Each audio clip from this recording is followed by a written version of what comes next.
Welcome to the Life by Design podcast, where Jesslyn and Brian Pearson, struggling to align your financial goals or confidently invest in real estate as a couple? That's why we created this podcast and the Riches, Relationships, and Real Estate program to help you build wealth and strengthen your relationship. Visit weekendwealth.ca to take our quiz and discover your real estate investor type. Let's create the life you deserve together. In episode 48, we talked about how you live what you learn.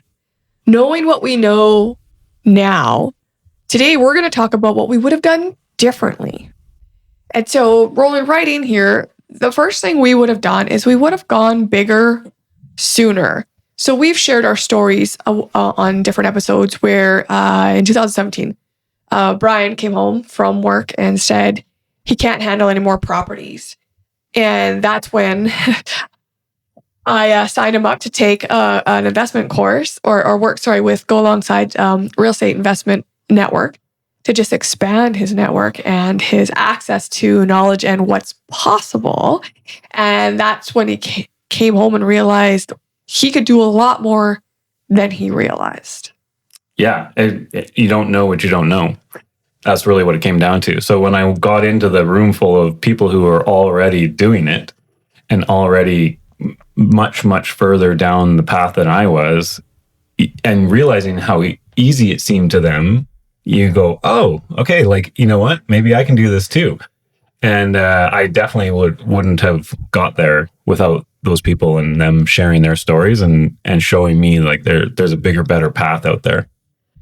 Yeah. And I mean, that was one of the, I think, the hard lessons we learned in real estate about how we can manage more.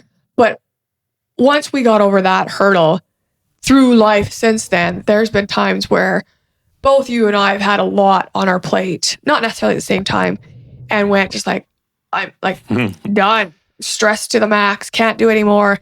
And then we'll usually sit down and chat together. And I know one of the more recent ones with me, and you chatted to me and you're like, listen, Jess, sometimes it's about perspective.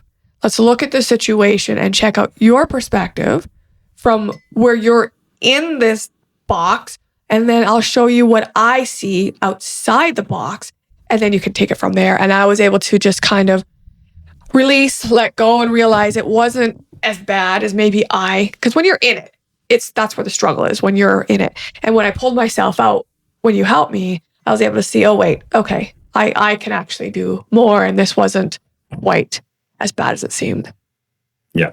When your emotions are firing, it's really, really difficult to get your head out there, out of those emotions, and try and think sort of objectively of the situation.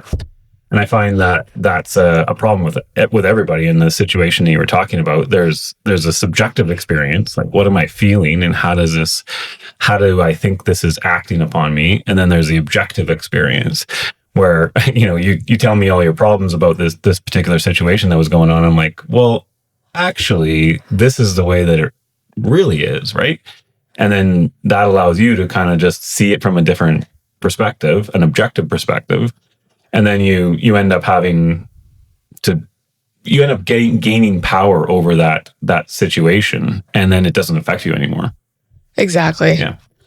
There was a recent guy I was talking with, actually, that is kind of more on the objective experience, and like sometimes going big sooner isn't always what you should be doing. Sometimes you need to think about like whether or not you should be in real estate, or what type of real estate you should be in. We talk about that a lot.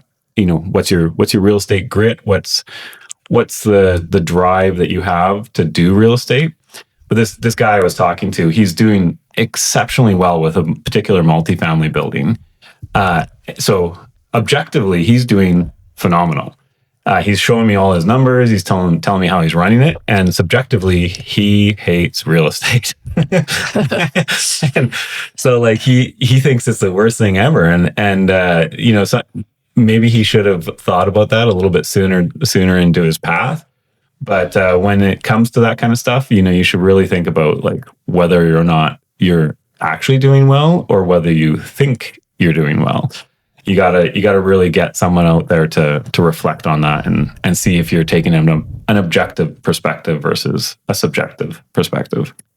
Right. And I know you talk about maybe waiting a little bit. And I know that's something we kind of learned the hard way is in hindsight, we probably would have waited a little longer to buy a bigger asset. So instead of jumping right in and buying only what we could afford, which was a tiny little condo and then another tiny little condo, which we did okay on them. We didn't do fantastic. They were great learning experiences. But in hindsight, had we waited maybe and bought a suited property, which is what we specialize in, suited property and multifamily, we probably would have been more successful with that real estate. Yeah. We suffered from the same thing that a lot of real estate investors suffer from early on in their investment path. It's, shiny object. You have only so much capital when you start. And condos are that shiny object that allow you to get into real estate sooner than later. But like you said, if we really did it differently, I think we would have saved up a little bit more, had a little bit more patience, and bought something a little bit bigger. And that's where we talk about, it's not about timing the market. It's about the right property, the right place, for the right price, and the right strategy. And we went in with a couple of those check boxes checked off. But the thing that we failed on was probably the location. Just bought kind of in the wrong area, and our first condo, we just lost a little bit of money on it. But the sale, on the sale, yeah, like years down the road. Well, and actually, when I work out the math, I think we've talked about this before, but when I work out the math, we ended up making about 6% on the total deal over the 10 or 12 years. So you divide that, it's like 0.5% a year. But guess what? We didn't lose money. That's true.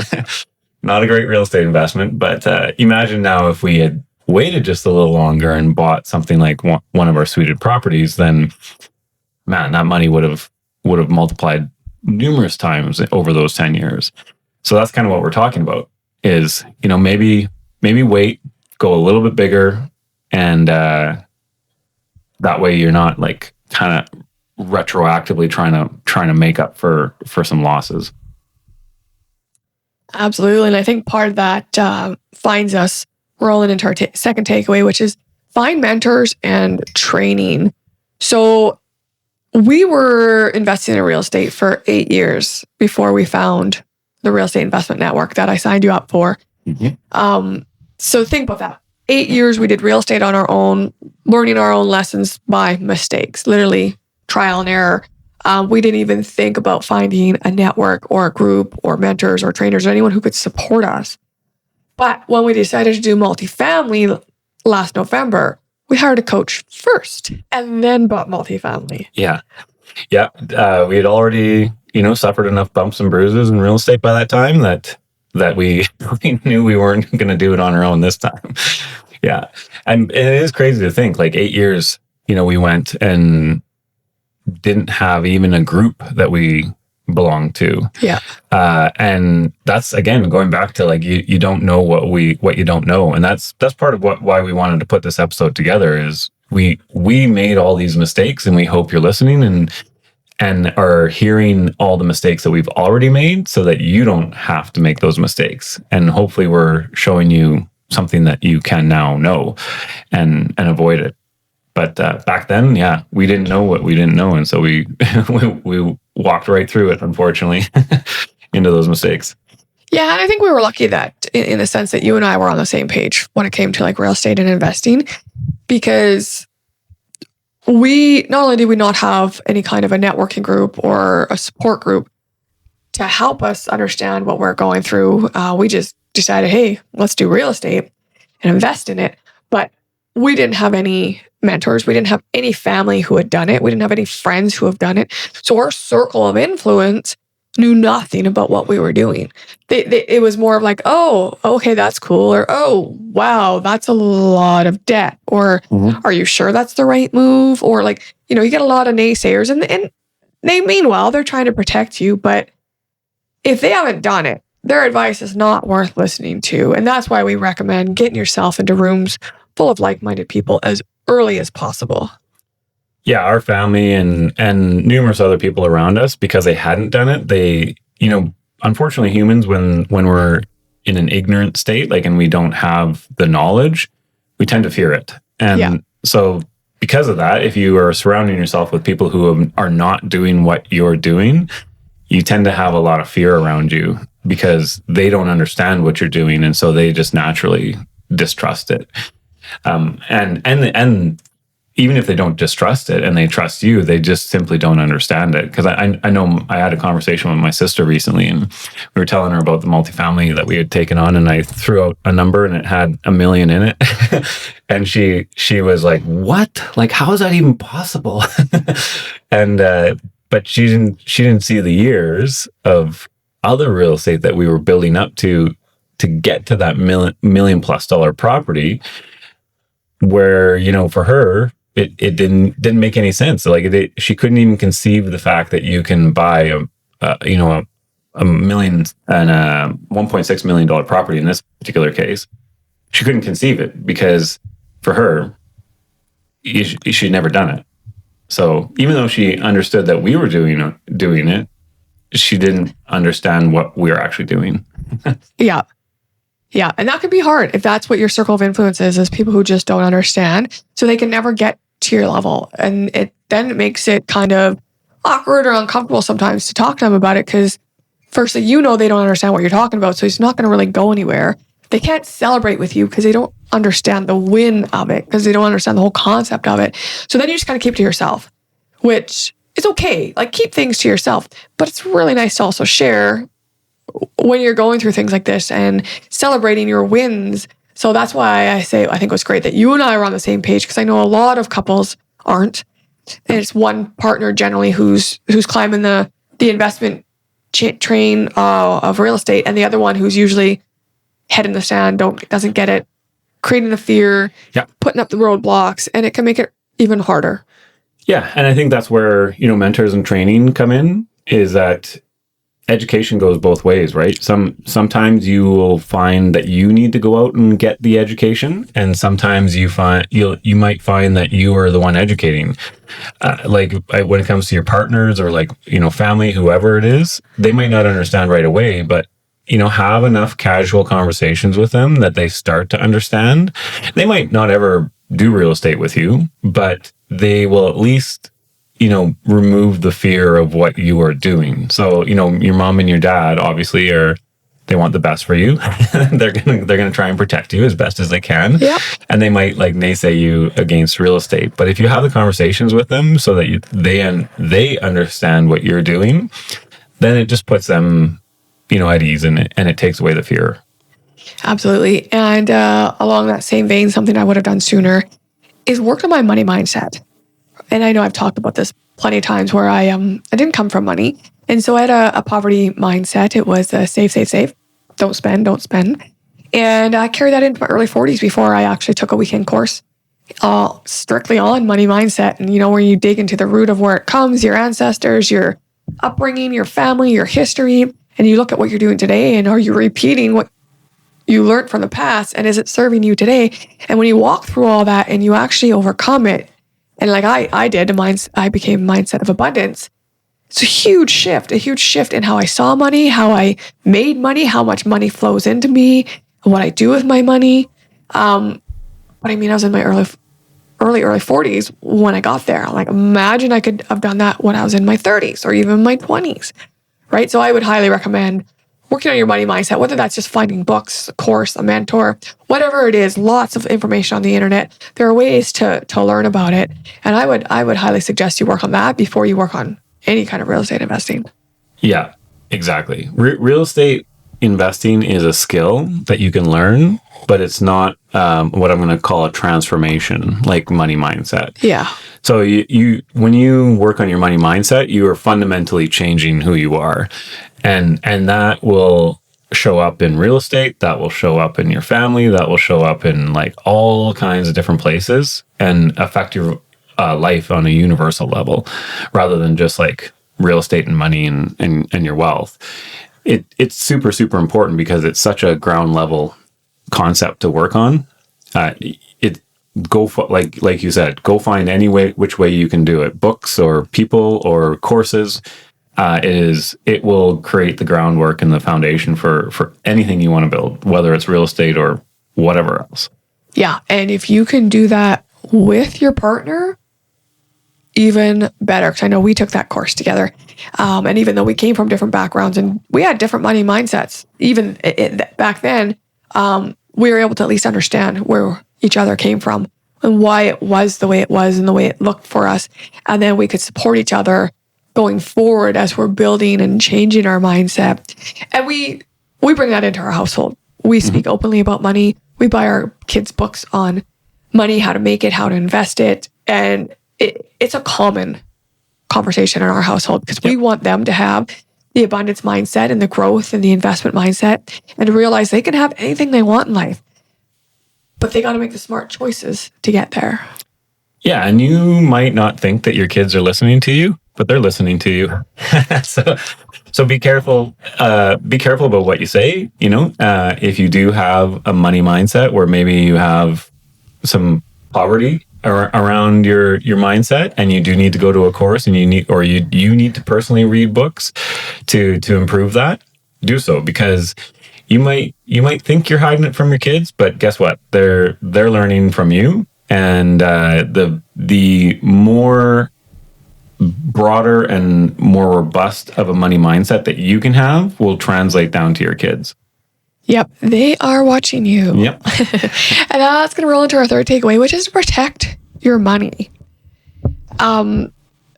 Regardless of how you look at money, there's a few things that we've done that again, lessons learned over the years. We were in it on our own, but one thing we love to share, and we probably would have done sooner had we known, was to be okay with good debt. I mean, we remortgaged our house, personal property that we live in, 1 month shy of being mortgage free.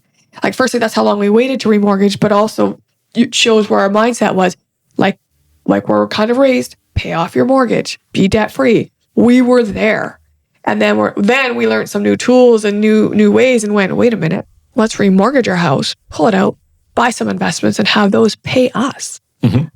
And nowadays I can't imagine, I think we'll probably go to the grave with a ton of debt.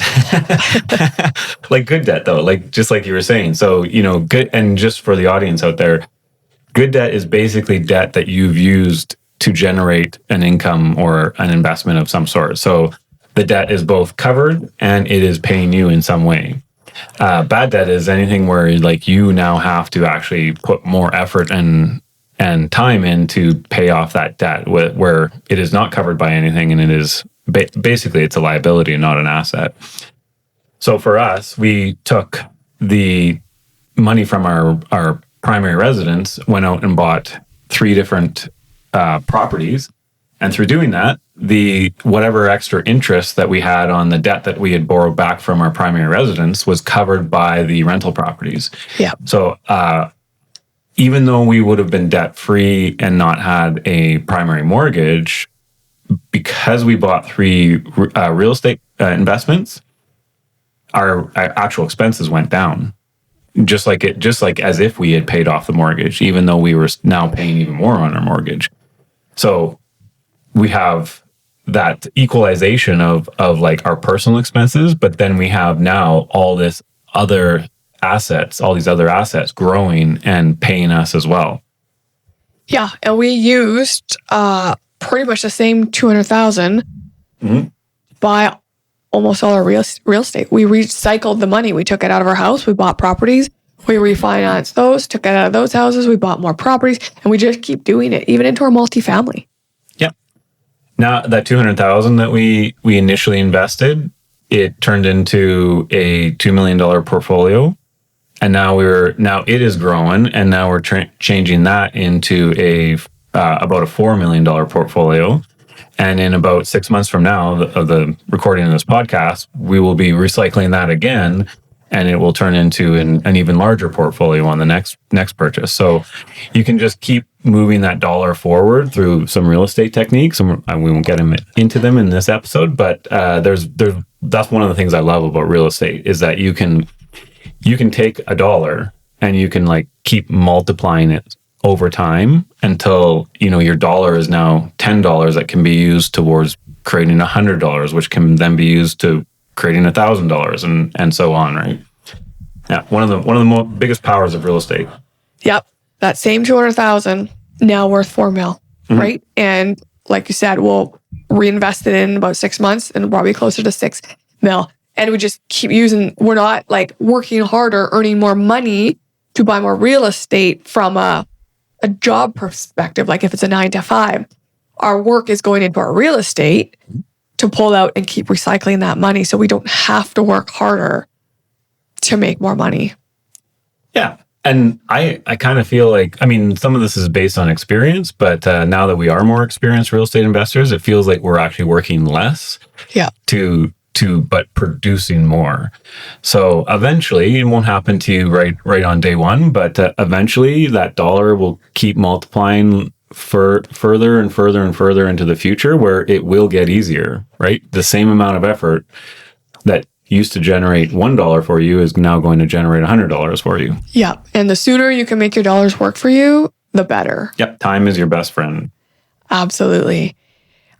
So I'm going to roll into our key takeaway. Mine would actually be money mindset, just because I'm so passionate about it, just because the huge shift I had from working on it, not just the shift from working on it, but my life that had unfolded since I worked on it over the last 6 years since I've done that course, and just the magnitude and abundance that's come my way from what I'm going to call one simple thing. Of course, it wasn't simple, because to dig into the root of your money can actually be difficult, very and challenging. Yes, and maybe it's confronting, but very well worth it. Yeah. My takeaway is just don't beat yourself up. You don't know what you don't know, and that just create yourself a habit of lifelong learning so that you can just constantly discover what you need to know. Thanks so much for tuning in. Listen for more real estate investing stories in the next episode of the Life by Design podcast. Before you go, don't forget to visit weekendwealth.ca to take our quiz and discover what type of real estate investor you are. We release new episodes every 2 weeks, so be sure to hit that subscribe button on your favorite podcast app. Thank you for joining us on this journey to create your life by design. Thanks again for listening. It's been a pleasure being with you today.